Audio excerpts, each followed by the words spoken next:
You ask Tiger to solve. This deals with linear equations with one unknown. The final result is h equals 247 over 257. Let's solve it step by step. Simplify the expression.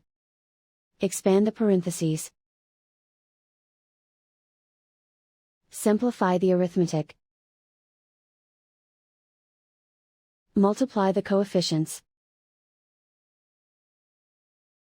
Group like terms. Simplify the arithmetic.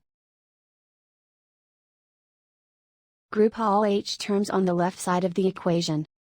Add 511h to both sides.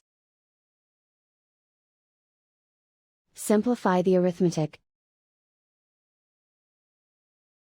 Group like terms. Simplify the arithmetic. Isolate the h. Divide both sides by 514. Simplify the fraction. Find the greatest common factor of the numerator and denominator.